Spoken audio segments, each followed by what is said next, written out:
So my question is, how they got the permission to bury Mr. Karunanidhi in Marinas? What Duraimurugan had said is, he had exposed half the truth of secret behind the erection of Karunanidhi's memorial. At first, Edapadi refused. Why? Then after that, Stalin had come again to Edapadi, and Stalin was telling Edapadi, we have consulted the judges. Judges told very clearly that if we give some representation to you and you reject it, and the court will pass orders. After this, as soon as Edapadi said like this, and Stalin had gone there along with the petition, already drafted.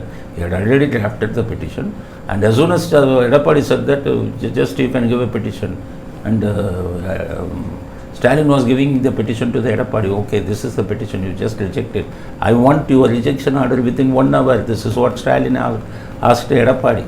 Edapadi said that okay, within 1 hour the government had rejected the request of the Mr. Stalin.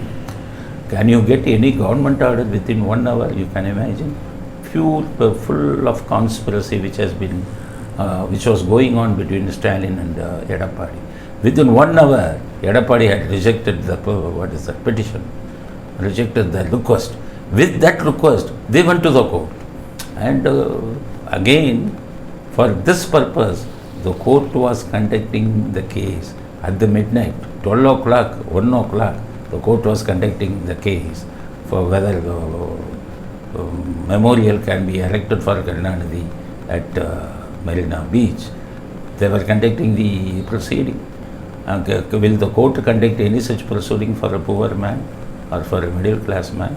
Only for politicians, only for rich people this can be possible. So the court has conducted the proceeding, and court had given the orders that Karunanidhi's memorial can be permitted in Marina Beach. Strangely, even before that, High Court had passed previously an order stating that the hereafter no memorials should be allowed at Marina Beach. Marina Beach has become a graveyard, so no memorial should be allowed at Marina Beach. This is what Madras High Court had passed orders. But by violating the same order, its own order, the Madras High Court again said that Karunanidhi's memorial, permission for Karunanidhi's memorial can be given. Immediately, after the order was issued, what Edapadi should have done? He should have gone and appealed to the Supreme Court. So if he had done that, the memorial of Karunanidhi would not have come in that place of Marina. Okay, why I am talking like this? No, Karunanidhi was not he may be a shrewd politician. He was not a politician with clean hands. When Kamarajal had died, Karunanidhi was the chief minister. Everybody went and requested Karunanidhi to have the memorial of Kamarajal at some particular prominent place. Karunanidhi refused. Kamarajal was very sincere leader. He had not earned anything for his party, or for even he did not earn anything for himself or for his family. But Karunanidhi had amassed a huge wealth. You can take example of UG, and there were reports from WikiLeaks that he had invested huge amounts in Swiss bank also. So for such a politician, we should see whether such a politician is deserving to have a place at Marina. Then your question may be, because people will be asking questions, how MGR memorial was selected. MGR was the chief minister at that time. So his own government had given permission. So Jayalalitha was the chief minister, even though we cannot answer to the question that whether Jayalalitha is fit to have a memorial at Marina Beach.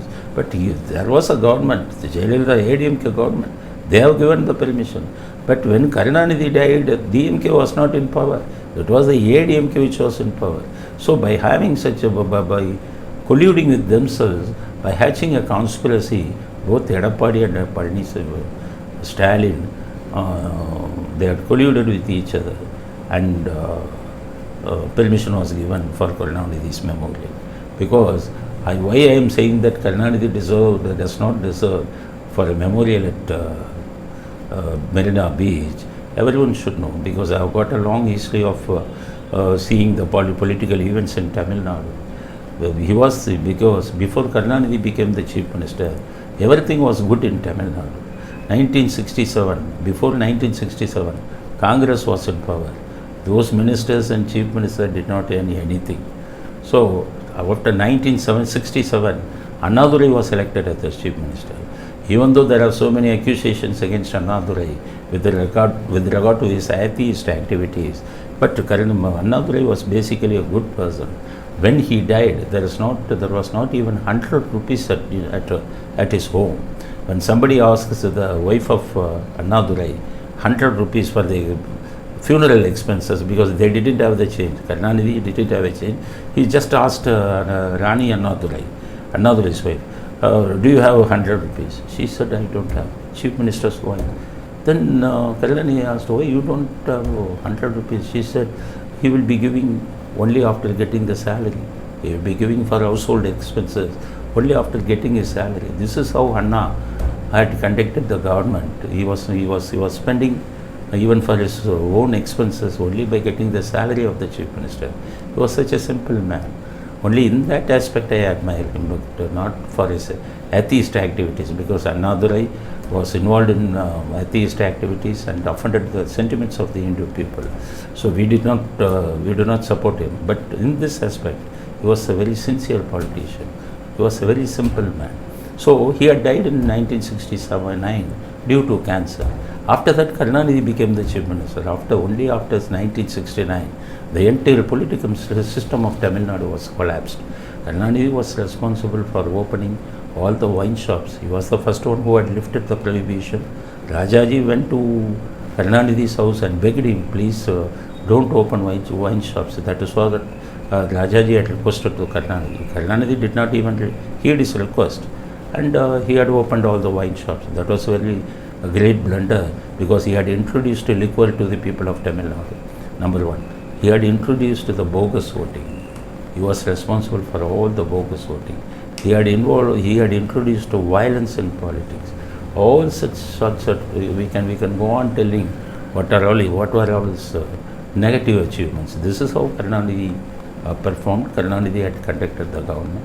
He had fostered cases against all the political opponents. For MGR, he had given so much trouble when he was the opposition leader. I can go on narrating so many stories. So such a person do not deserve for a memorial at Marina Beach, because Annadurai has got a memorial. I have just told that he was a very sincere politician. He didn't earn anything. MGR, he was the chief minister for 10 years. You can see his will. He had donated his entire property. He had donated his house to a deaf and dumb shelter. He didn't give any of his property to his family members. Jayalalitha, there are so many corrupt allegations against him. That was due to the union which Jayalalitha had made with the Sasigala. But even after that, whether she deserves for a place at Marina Beach, and that's a very good question which has to be answered. But at that point of time, what had happened, she was the chief minister of Tamil Nadu. His government was there, and that is why they have allowed such a memorial at Marina Beach. This is not for Karunanidhi, because Karunanidhi government was not there. So only because of the conspiracy between the Edappadi Palaniswamy and Stalin, such a memorial has been constructed. So Durai Murugan has been suppressing all these facts, and he has been simply telling that Edappadi refused. Okay, if Edappadi refused, then how the memorial had come? It is only because of conspiracy which was made between you and Edappadi. Karunanidhi's memorial had come to Marina Beach.